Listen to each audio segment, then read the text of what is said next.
What's going on, guys? I'm SimpleSimon, I'm your comic book noob. Welcome to the NOOB Rebirth. This is the big one today. We're going to be doing a spoiler review of The Flash. Of course, we're going to be doing it with my buddy Mark. Say hi, Mark. Hi, Mark. Let's do this.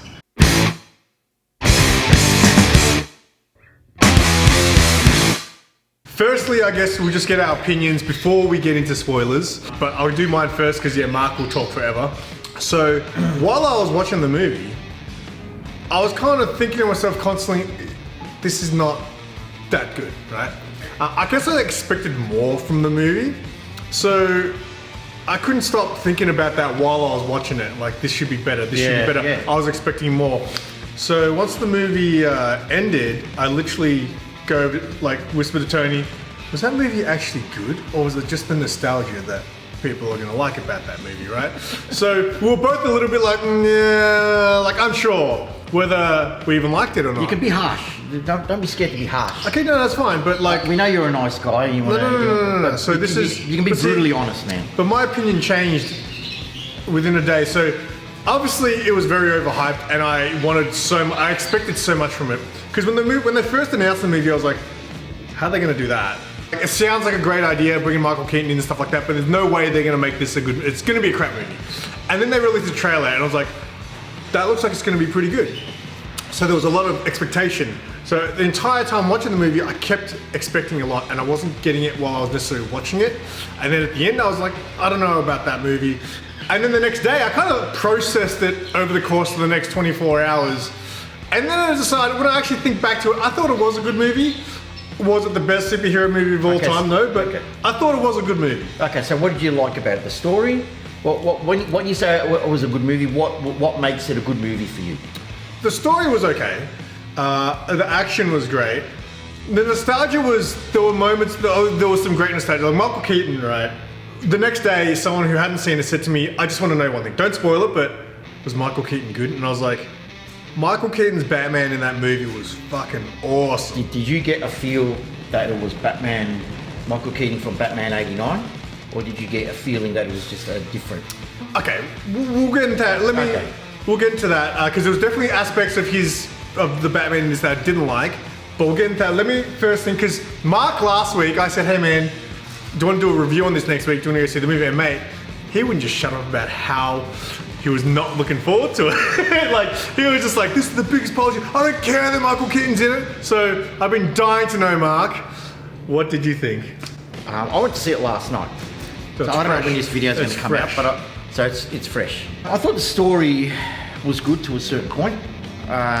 It was definitely a Flash movie, but then again, it didn't have Flash elements in it. The way it was promoted, I thought was a shame that we got to see Michael Keaton, because I thought that obviously the way they introduced Michael Keaton into the movie with the long hair and they never show his face, he's got a beard. They obviously wanted to hide that aspect, and to show it in the preview, right, in the trailer, was a shame, because that would have been like a wow, holy crap, right? Overall, I thought the movie was good. In the sense of it like all DC films, it has moments. It's not a good movie overall. Overall story, I thought it was okay. It's not the greatest film by far. So let's start from, because you mentioned the Batman thing. I really didn't like how they introduced Bruce Wayne, because like, if Bruce Wayne wasn't Batman anymore, I don't believe they'd become a bum. Okay, so I'll give you another one. If Gotham is safe and there's no criminality in Gotham anymore, and he's done his job, why does he look fucking depressed and sad and he looks like down and like a bum? Yeah. Like what? He's not even happy, man. I don't believe that's what would happen to Bruce. Definitely not. I mean, maybe he could be depressed because he can't be Batman anymore. I don't believe he's going to grow the hair long and look like a bum. For me, that would have served me in my head better if instead of Bruce Wayne, he should have been Thomas Wayne. It just would have made sense more. That's interesting, because that's what happens in Flashpoint, right? Spoiler. It just would have made sense that he plays Thomas Wayne. It just would have made sense more. Okay. You don't have to make him a bad person. You don't have to, but to you, Thomas Wayne, alternate reality. Everyone else is in an alternate reality. I mean, Eric Stoltz is a star of Back to the Future. And that's still, I think doing that, that's a good point actually, because doing that would have still given you some nostalgia with the Michael Keaton thing, right? Mm-hmm. But definitely a new spin on it. But overall, they made Keaton's Batman pretty kick-ass. Yeah, they did, of course. For a 70-year-old, yeah. He was pretty super cool. They made his Batman so kick-ass in this movie, I thought. I just thought, give it up. I just didn't feel like Michael Keaton's Batman. It just didn't feel like the Batman 89. What about, you already knew about the cameo, right? Because I didn't expect Which cameo are we talking? Well, okay, the first one was Gal Gadot. Yeah. I didn't know that was happening. Yeah, I knew it was in. Okay. I knew it was in there. And I thought that was a nice touch with, and she's a great Wonder Woman, and I hope she keeps going in this universe. But I just thought, a missed opportunity. Yeah, it was great to see Christopher Reeve. He looked awesome. No, he did not! It was the worst CG I've ever seen in my entire life. Talk about CG, how bad did those babies look? Yeah, okay. Oh, far out, man. These people, they did reshoots and spent money, and this is the best they could do. Mate, go back and have a look at Avatar. Do you see Avatar? They're real fucking people. No. So get off, mate. Stupid fucking babies. The cameo scene at the end, the cameo extravaganza, as I like to call it. Like, one flash. Hang on. Flash. Yes, they did. They showed Jay Garrick. Yeah, but Jay Garrick from where? From what movie? Well, people were wondering if it was from the CW show, maybe. Because he was in that, right? No, it's just the Jay Garrick in the CW show was the original Flash. Anyway, from the 90s. I understand the cameo extravaganza, what they wanted to do there. They wanted to give you that holy crap, this is so awesome, right? But they could have, that CG of Christopher Reeves and Supergirl was so bad. Like, they didn't even try to make it look real. Nicolas Cage was bad. They all look bad. I knew about the Nicolas Cage cameo. Nicolas Cage looked terrible. The second shot of Nicolas Cage looked better. So, you see Nicolas Cage looks awful, and then they had a second shot of him as they were zooming away, and that actually looked a bit more real. And what the fuck is this running thing? He's fucking swimming like a fuck off. Mate. That was bullshit, mate. Calm down. In what world do you run? Do you work that shit out?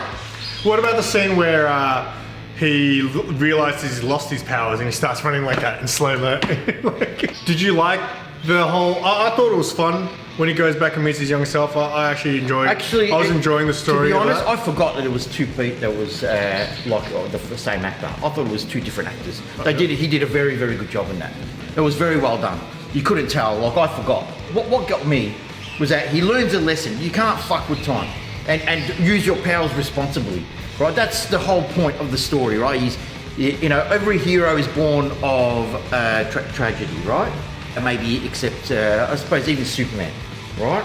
So, and then when he went back in time, and to fix it, he still fucked with time. Like, no lessons learnt there. The time travel treadmill was a much better concept than a fucking chrono ball. What the fuck is a chrono ball? And he sticks his head into the time. Well, fuck off. It was just shit. I was enjoying the movie, even though I was thinking a lot about it, and I guess I was expecting more from it, and there were little things I didn't like. I kind of enjoyed the movie up until they find Kara. Once Kara came into the movie, it started to feel like the rest of the movie was very rushed.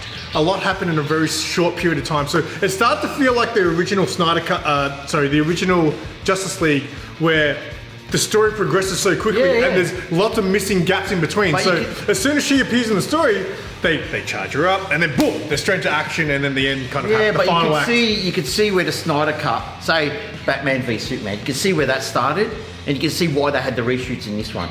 The Batman v Superman fucking movie, right? It went from do you bleed to what we got here. Him saving babies. You know what I mean? They went from dark to light.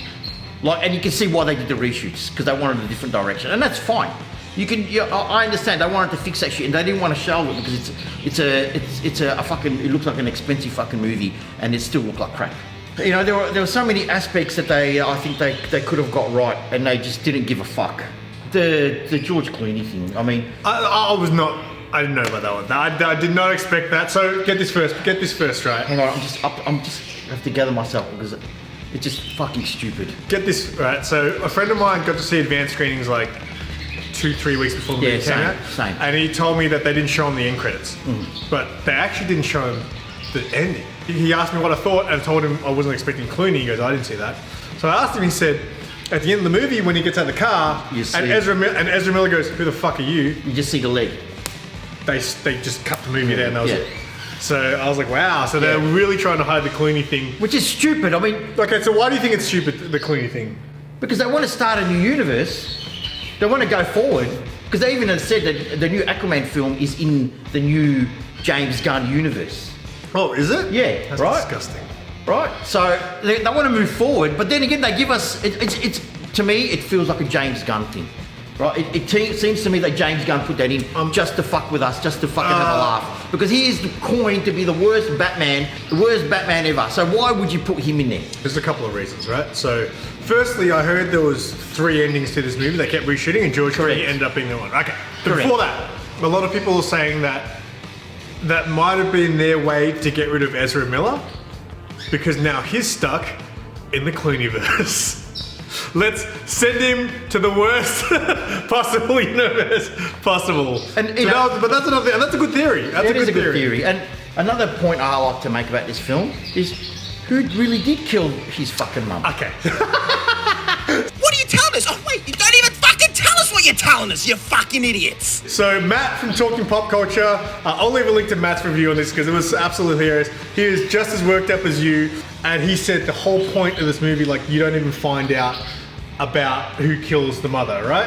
That would have been a good fucking Easter egg. He goes, that should have been, he's like, that's what the movie was. And I'll explain all this, and I'm going to ruin Matt's video a little bit, but I want your opinion on this. He said how it should have ended is, at the end, he goes back and sees his mum, and actually sees who kills his mum, and you find out it's Reverse Flash. Hello?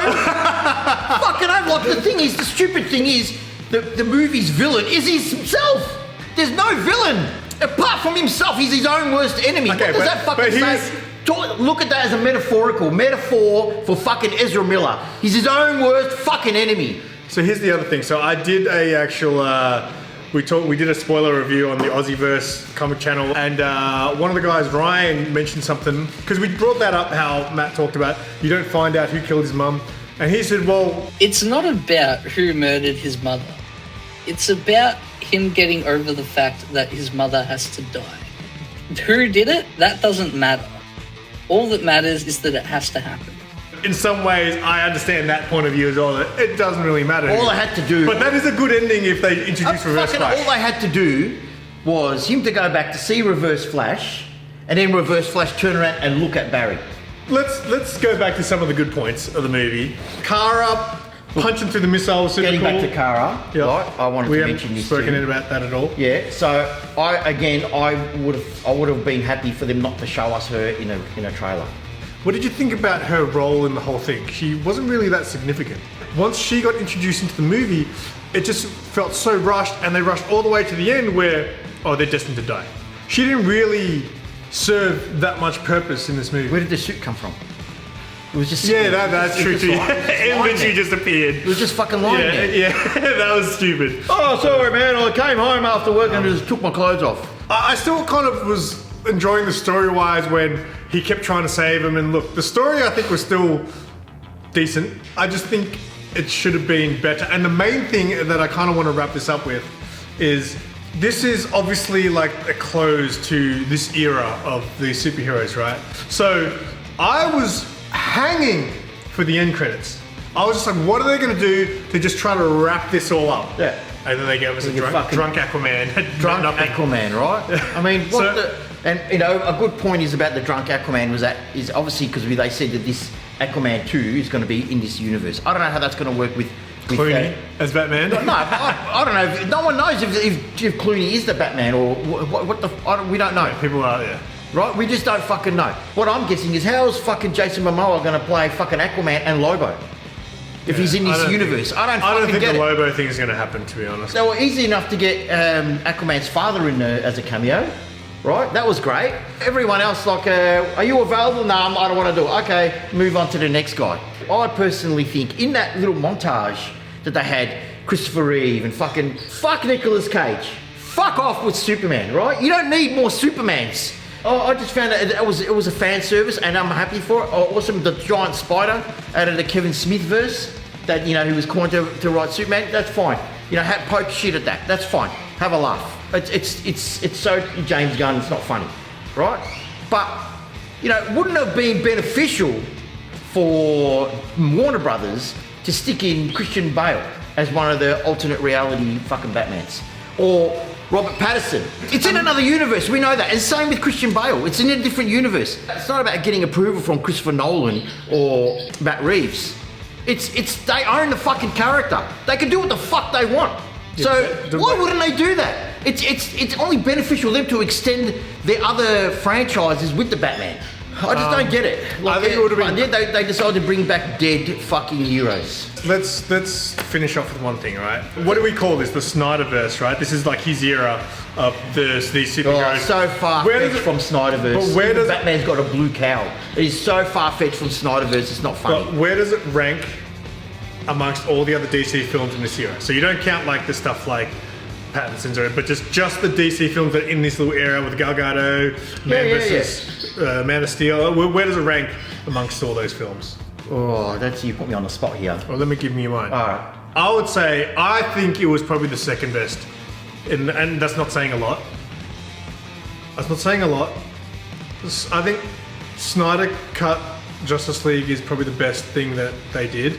Which, even though I don't know if you can count that. I wouldn't count that. I would, but I do. That. You can buy it as a fucking Blu-ray.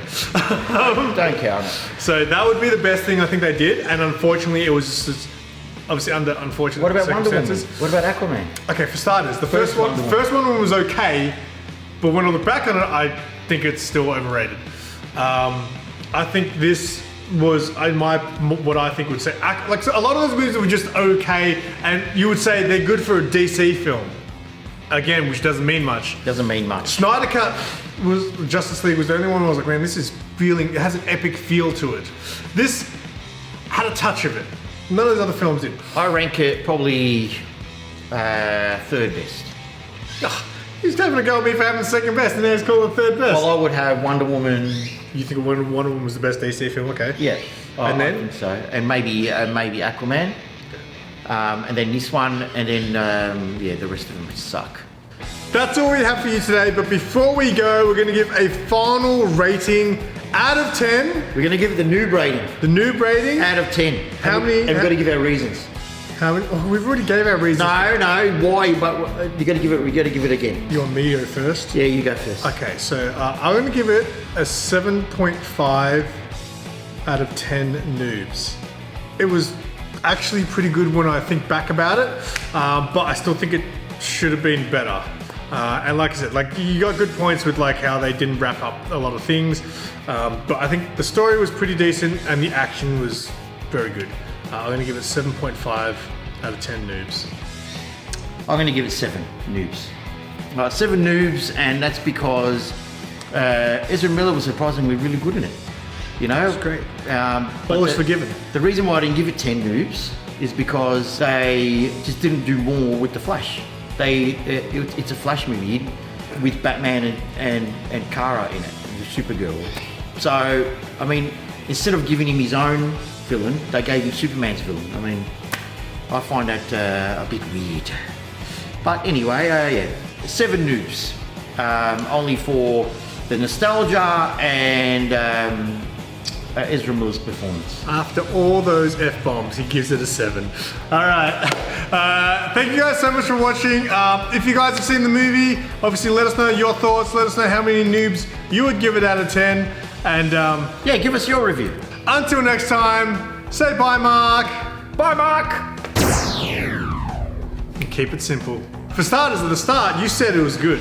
You've got to give a reason. And also, 3 noobs. I don't mind swearing on the show, but today was overload, alright? I'm not going to get monetized for this video. I told you I was going to swear beforehand. I warned him.